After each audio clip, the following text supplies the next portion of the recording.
Assalamualaikum warahmatullahi wabarakatuh. Selamat sore, selamat siang semuanya teman-teman. Waalaikumsalam warahmatullahi wabarakatuh. Waalaikumsalam warahmatullahi wabarakatuh. Selamat siang, Jay. Nah, kita pada Selamat siang. pembelajaran kali ini kita akan membahas pembentukan kelompok ya dalam bimbingan kelompok. Dan kebetulan kelompok kami dari kelompok 1 yang akan menyampaikan yang pertama ya. Jadi sebelum kita memulai presentasi dan diskusi pada siang hari ini, alangkah baiknya kita mengawalinya dengan berdoa. Berdoa menurut ajaran agama masing-masing, dipersilakan.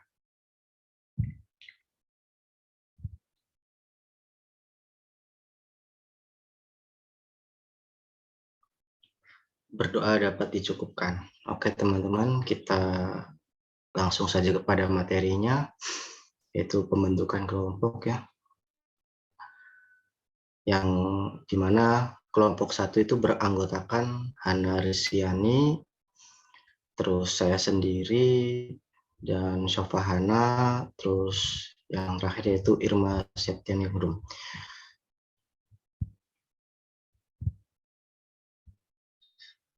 Kohesivitas kelompok.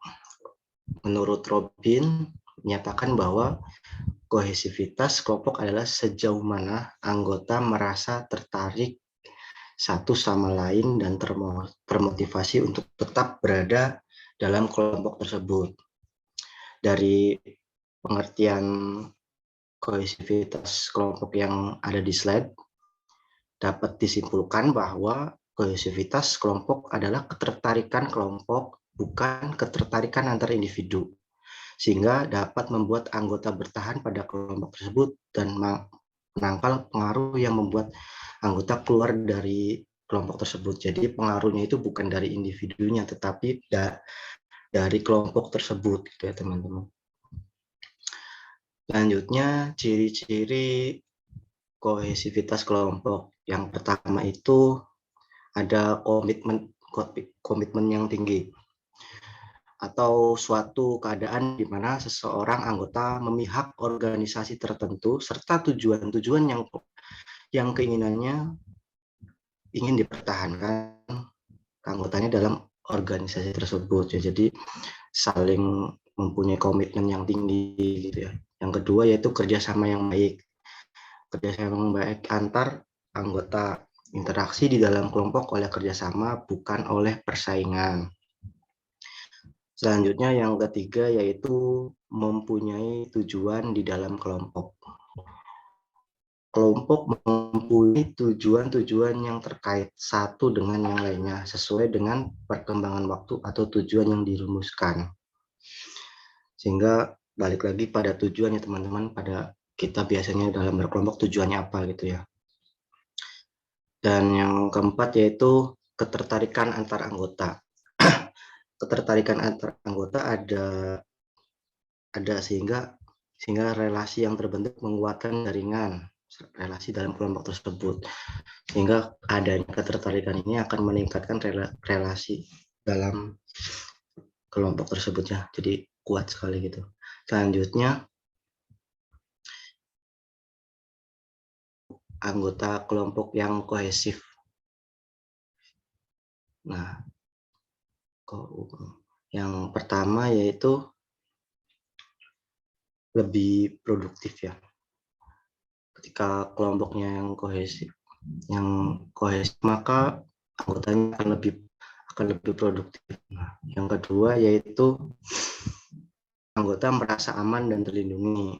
Ketika kelompoknya produktif dan saling berkomitmen gitu ya, akan terlindungi juga. Yang tiga, komunikasi yang efektif.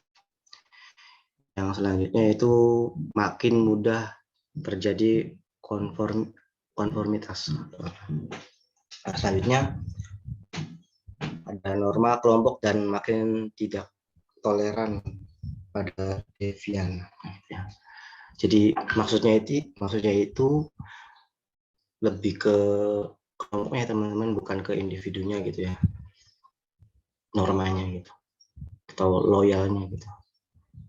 Selanjutnya yaitu faktor-faktor yang memengaruhi kohesivitas kelompok. Faktor kohesivitas kelompok menurut Lott dan Knott. Satu, kedekatan antar individu, frekuensi interaksi, kesamaan, kelengkapan, hubungan timbal balik, dan saling memberikan penghargaan. Gitu.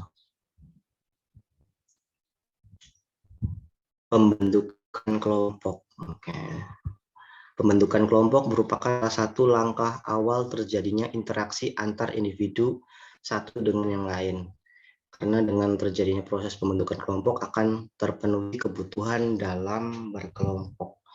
Seperti yang sudah dijelaskan di awal tadi, ketika kelompok sudah terbentuk akan ada komitmen yang tinggi, kerjasama yang baik, dan mempunyai tujuan di dalam kelompok. Nah, hal itu juga didasari kepada kedekatan, frekuensi, kesamaan, kelengkapan, hubungan timbal balik, dan saling memberikan penghargaan sehingga terbentuk sebuah kelompok gitu ya. Selanjutnya, teori yang berkaitan, yaitu teori yang pertama, teori kedekatan ya teman-teman. Sebentar, teori kedekatan atau propinquity gitu. Teori yang sangat dasar tentang terbentuknya kelompok ini menjelaskan adanya afiliasi di antara orang-orang tertentu. Jadi setiap orang itu mempunyai keterkaitan gitu ya. Sehingga terjadilah kedekatan gitu. Selanjutnya yaitu teori interaksi. Teori pembentukan kelompok yang lebih komprehensif adalah suatu teori yang berasal dari George Hohmann. Teorinya berdasarkan pada aktivitas-aktivitas interaksi dan sentimen-sentimen. Jadi adanya interaksi itu berasal dari emosi biasanya. Terus teori keseimbangan. Teori ini menyatakan bahwa seorang tertarik pada yang lain adalah didasarkan atas kesamaan atau kesamaan tujuan juga. Jadi bisanya terjadi keseimbangan itu ada kesamaan. Yang terakhir yaitu teori pertukaran. Teori ini mendapat perhatian betapa pentingnya dalam memahami terbentuknya kelompok, ialah teori pertukaran. Teori ini ada kesamaan fungsi dengan teori motivasi dalam bekerja. Nah, jadi saling berkaitan gitu. Selanjutnya, hal yang harus diperhatikan. Yang pertama yaitu persepsi. Pembagian diharapkan mempunyai kemampuan yang berimbang gitu ya. Maka setiap anggota akan mempunyai tingkat inteligensi tinggi yang mampu menginduksi anggota lain sehingga tidak terjadi ketimpangan. Ya. Jadi ketika persepsinya sudah lurus maka akan terjadi kecocokan. Yang kedua yaitu motivasi. Pembagian kekuatan yang berimbang akan memotivasi setiap anggota kelompok untuk berkompetisi secara sehat dalam mencapai tujuan kelompok. Nah, selanjutnya yaitu tujuan. Bisa kelihatan teman-teman, pembentukan kelompok diantaranya adalah untuk menyelesaikan tugas-tugas kelompok atau individu dengan menggunakan metode diskusi ataupun kerjasama. Ya. Selanjutnya,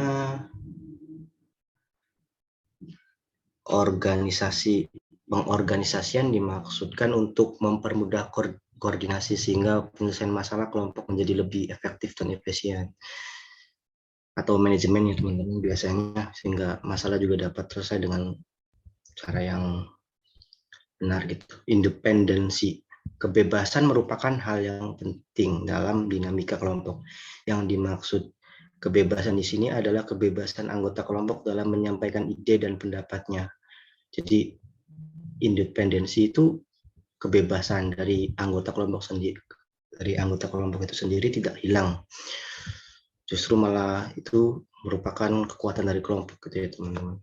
Selanjutnya yaitu interaksi. Interaksi atau hubungan timbal balik antar anggota kelompok merupakan syarat yang penting dalam kelompok. Bisa dibayangkan ketika kelompok tidak ada interaksi, maka semuanya akan percuma ya. Jika ada organisasi, kalau tidak ada interaksi, tidak akan jalan. Selanjutnya, teori pembentukan kelompok. Yang pertama yaitu teori kedekatan. Teori yang sangat dasar tentang terbentuknya kelompok ini adalah menjelaskan adanya afiliasi di antara orang-orang tertentu yang sudah dijelaskan tadi ya. Di awal tadi teori interaksi, terus teori keseimbangan, tadi udah disinggung juga di awal tadi. Teori pembentukan kelompok, oke, pertukaran udah disinggung juga. Tahap pembentukan kelompok, tahap satu forming, storming, norming, performing gitu.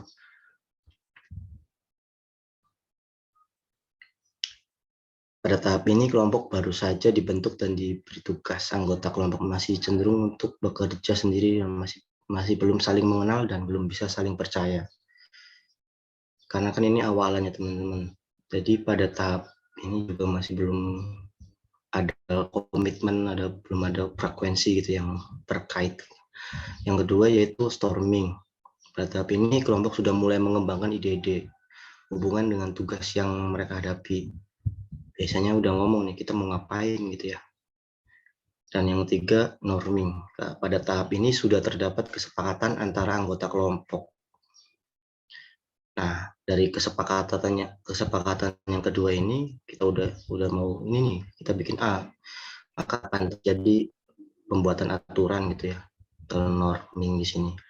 Yang keempat yaitu performing. Pada tahap ini kelompok dapat berfungsi dan menyelesaikan pekerjaan atau tugas dengan lancar.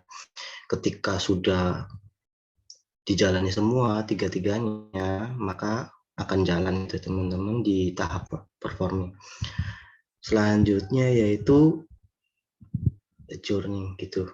Ini adalah tahap terakhir dalam kelompok di mana proyek tugas atau pekerjaan terakhir dan kelompok membubarkan diri. Ketika semua tugas sudah selesai, biasanya akan berakhir, gitu ya, akan dibubarkan juga gitu. Selanjutnya terapi kelompok. Terapi kelompok merupakan suatu psikoterapi yang dilakukan sekelompok pasien bersama-sama berdiskusi satu sama lain yang dipimpin atau diarahkan oleh seorang terapis atau petugas kesehatan jiwa yang telah terlatih. Keuntungan yang diperoleh individu melalui terapi aktivitas kelompok ini adalah dukungan atau support, pendidikan, peningkatan kemampuan pemecahan masalah, meningkatkan kemampuan hubungan interpersonal, dan meningkatkan uji realitas.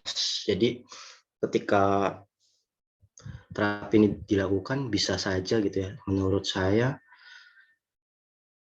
ketika orang yang butuh support gitu akan terselesaikan masalahnya ketika melakukan terapi kelompok ini, karena kita kan saling berkomunikasi di dalam kelompok ini ada tujuan itu, kita mau benar-benar keluar dari masalah yang sama biasanya dan akan terselesaikan juga dengan bersama-sama.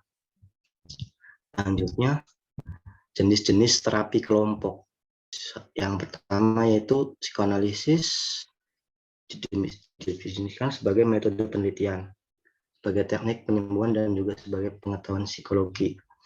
Yang kedua itu psikodrama, adalah sebuah kegiatan pengajar yang bertitik tolak dari permasalahan yang lebih menyangkut psikologi manusia atau dalam hubungan antar manusia. Terus terapi Gestalt, terapi ini dikembangkan oleh Frederick Gesper gitu, yang didasari oleh 4 aliran yaitu psikoanalisis, fenomenologi, dan eksistensialisme serta psikologi Gestalt. Yang ketiga, yang keempat itu analisis transaksional, berawal dari tugas yang sebagai konsultan. Nah, ini teman-temannya. Oke, selanjutnya jenis-jenis terapi kelompok.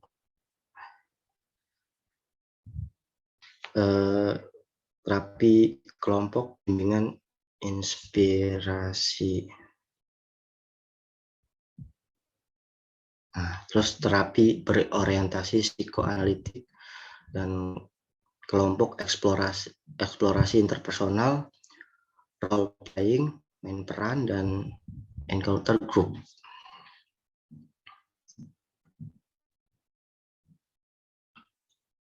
Oke, kita lanjut 2 slide lagi. Manfaat dan kekurangan.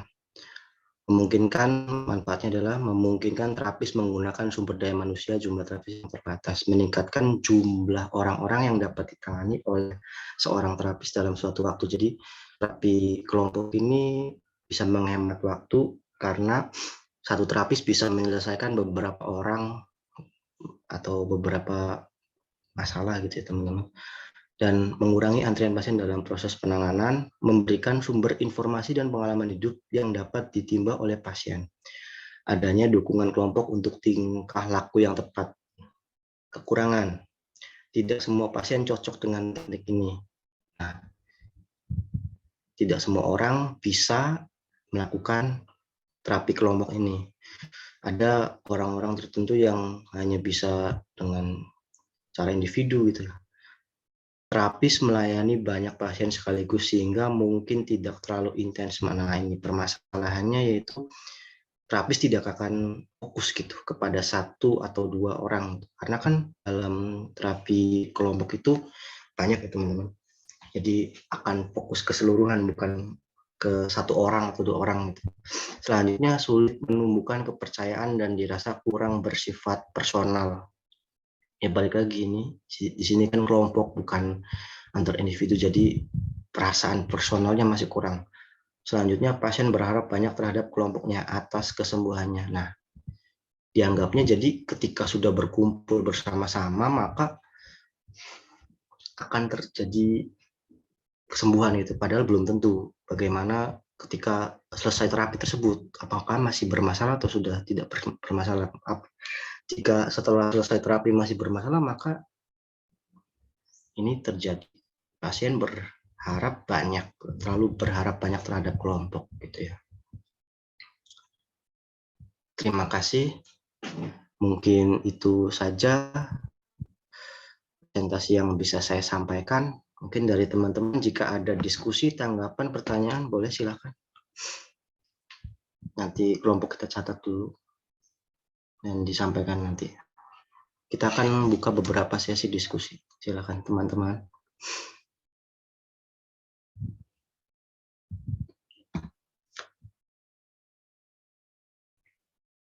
Boleh ditulis di room chat juga, nggak apa-apa. Nanti diomongkan lagi.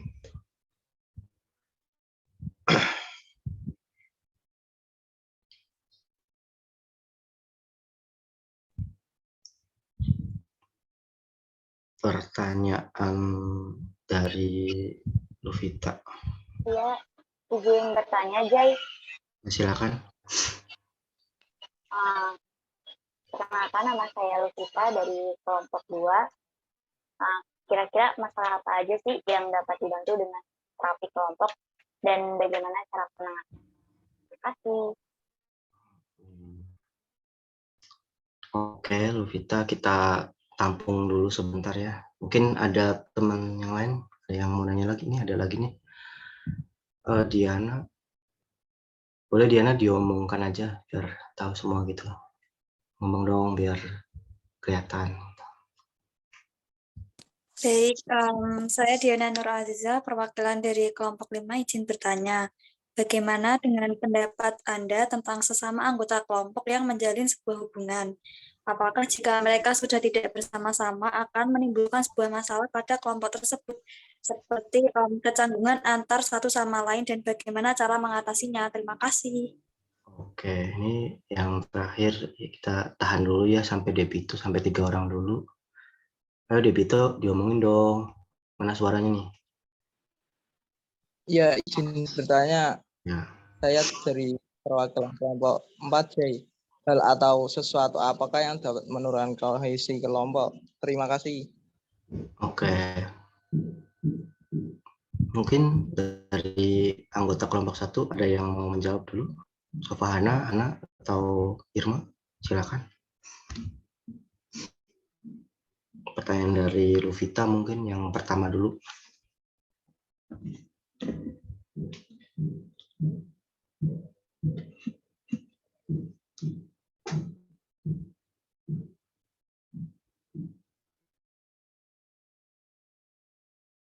Atau teman-teman jika ada yang ingin menanggapi juga boleh ya. Itu pertanyaannya tertulis juga di kolom chat.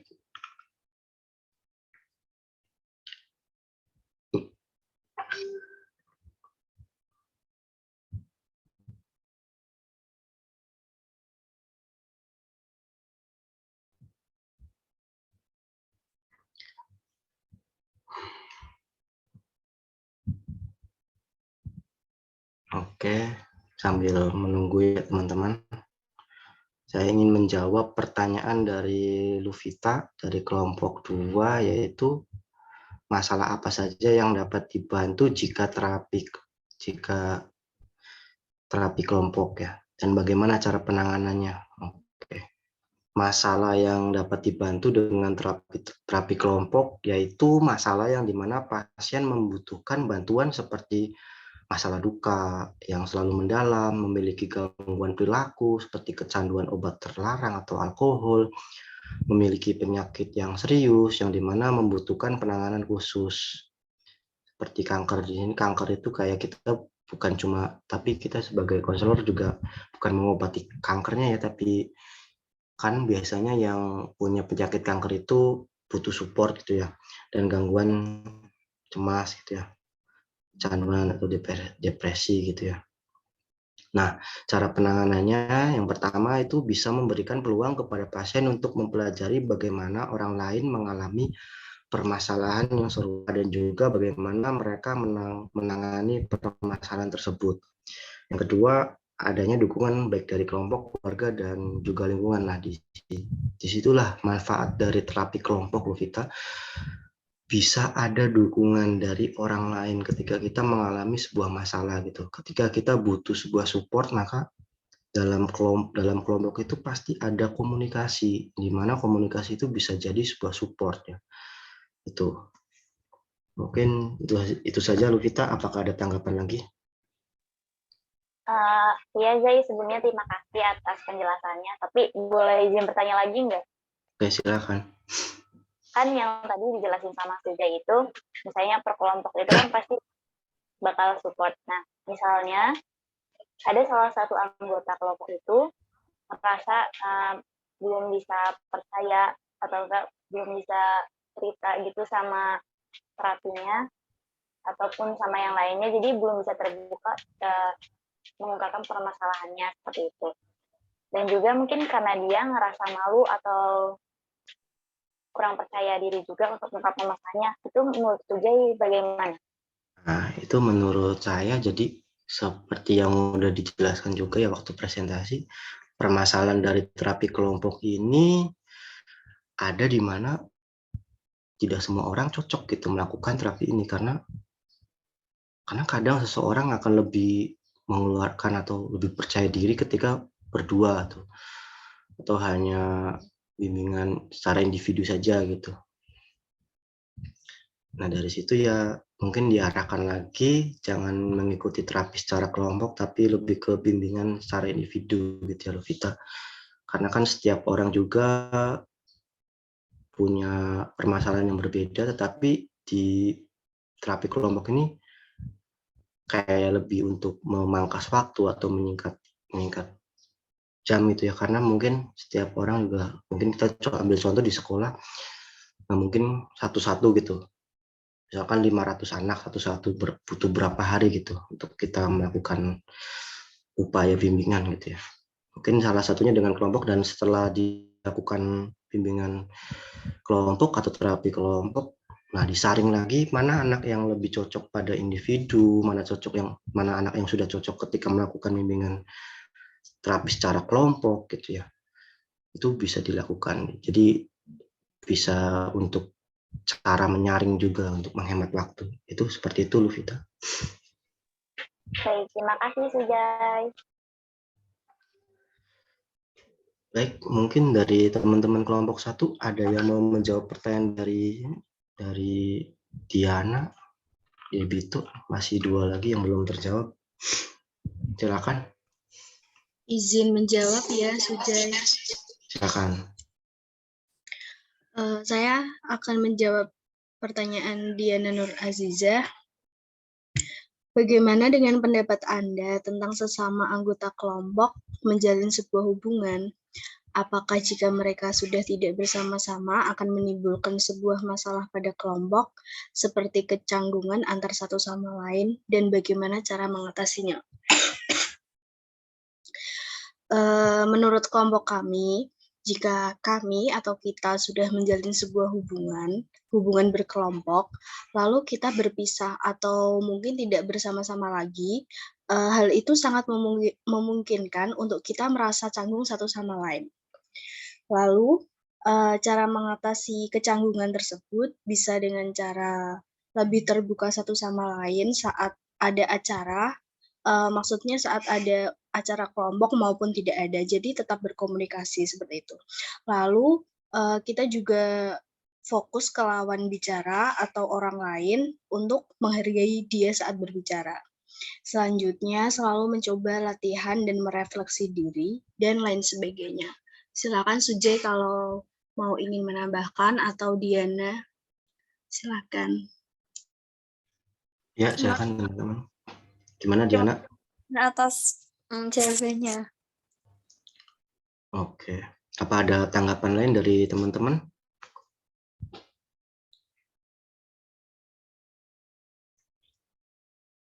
Mungkin silakan, ada satu lagi nih sebelum ke sesi diskusi yang kedua gitu ya. Kita buka 3 pertanyaan lagi gitu. Silakan, mungkin Sopahana mau menjawab pertanyaan dari Debito. Ya, baik, saya izin menjawab pertanyaan dari Debito. Pertanyaannya yaitu, hal atau sesuatu apakah yang dapat menurunkan kohesi dalam kelompok? Nah, ya hal yang dapat menurunkan yaitu faktor-faktor yang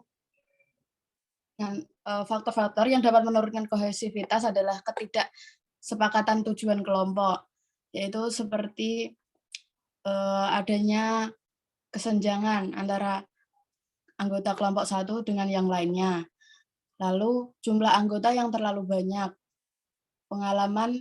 adanya pengalaman yang tidak menyenangkan, seperti adanya pertengkaran antara anggota kelompok maupun tidak adanya terjalin komunikasi yang baik antar anggota kelompok. Lalu kompetisi antar sesama anggota kelompok, dan pada kelompok didominasi oleh salah satu anggota atau lebih gitu. Apa ada yang ingin menambahkan, dipersilakan. Nah, gimana Debito atas jawabannya? Ya, terima kasih Mbak Sofiana. Oke, sebelum kita ke sesi diskusi yang kedua ya teman-teman, ini udah masuk 2 pertanyaan dari Tresna sama Adila juga di chatroom. Ada tanggapan? Jika tidak ada, akan kami sudahi dulu, dan kami dari kelompok 1 ingin membuka lagi. Nah, sudah ada dari Mesta juga. Silakan. Tresna bisa ngomong langsung aja. Oke, boleh saya. Jadi, gimana sih caranya biar seseorang yang tertutup tuh bisa aktif gitu berinteraksi dalam kelompok? Itu. Makasih.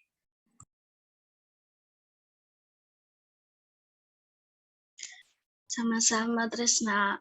Aku izin menjawab ya pertanyaan Tresna. Silakan. Menurut kelompok kami, bagaimana cara agar seseorang yang tertutup atau introvert dalam berinteraksi di dalam kelompok itu dapat berinteraksi dengan baik. Nah, hal itu bisa dimulai dengan cara mungkin mulai tersenyum dan menyapa anggota kelompok lain. Lalu mulai tunjukkan minat atau bakat yang kita miliki atau yang kalian miliki. Lalu jangan lupa untuk bersikap yang apa adanya, jangan terlalu berlebihan. Selanjutnya juga bersosialisasi yang baik dan mencoba jadi pendengar yang baik untuk orang lain. Begitu, terima kasih. Bagaimana Tresna? Baik, Hana, cukup. Terima kasih banyak.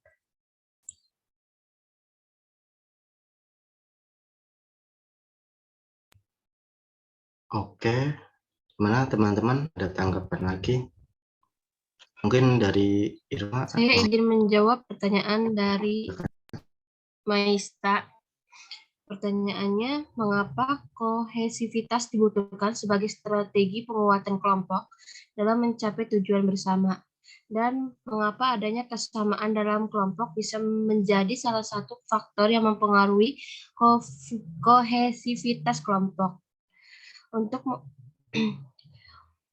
Untuk meningkatkan satu kelompok agar tetap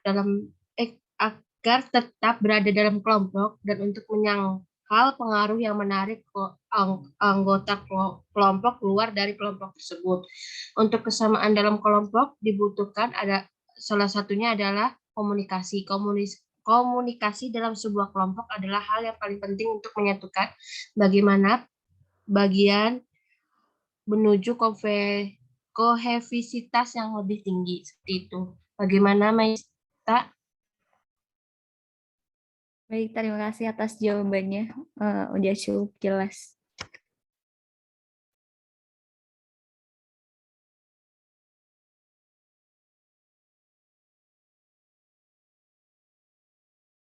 Oke, ini yang mungkin yang terakhir ya teman-teman. Pertanyaan dari Adira, yaitu dalam pembentukan kelompok sendiri terdapat beberapa hal yang perlu diperhatikan, salah satunya organisasi. Bagaimana jika dalam perorganisasian itu sendiri terdapat anggota kelompok yang kurang aktif? Apakah motivasi ini menurun dan apakah terdapat kemungkinan antar anggota ini menjadi saling berkompetisi secara tidak sehat? Lalu bagaimana solusinya agar anggota-anggota kelompok itu bisa saling berkoordinasi dengan baik? Oke ya Adira, jadi kemungkinan ini sangat bisa terjadi di dalam kelompok, apalagi dalam sebuah organisasi ya. Ada anggota kelompok yang kurang aktif dan ini bisa dan mungkin ya. Jadi apakah bisa juga gitu yang menurunkan motivasi dari anggota lain? Ini anak ini nih pendiam sendiri, nah kita yang sibuk sendiri gitu. Mending kita juga diam gitu ya.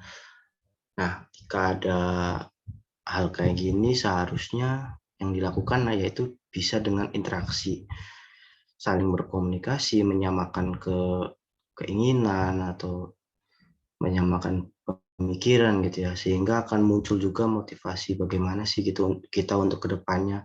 Balik lagi, ketika bingung maka tahapan-tahapan yang pertama yaitu kita tidak bisa menganggap semua orang itu sama dengan kita ya. Yang kedua, kita pasti akan memberitahu mau apa kita ini, dan yang ketiga yaitu kita selanjutnya membuat hal yang beraturan atau aturan. Nah, di sini kita bisa mengatasi permasalahan ini. Untuk apa sih kita berkumpul? Sehingga permasalahan anggota kelompok yang kurang komunikasi, kurang aktif ini bisa teratasi ketika ditanya, sebenarnya mau apa ketika udah di sini, udah di kelompok ini, udah di organisasi ini ya. Mungkin itu saja jawaban dari saya. Adira, gimana? Ada tanggapan lagi atau gimana? Ya, cukup jelas. Terima kasih. Oke. Saya kasih kesempatan lagi, mungkin teman-teman ada yang ingin berpendapat lagi atau bertanya lagi, dipersilakan sebelum kita menutup dan menyimpulkan dari hasil diskusi pada siang hari ini ya teman-teman. Silakan, monggo.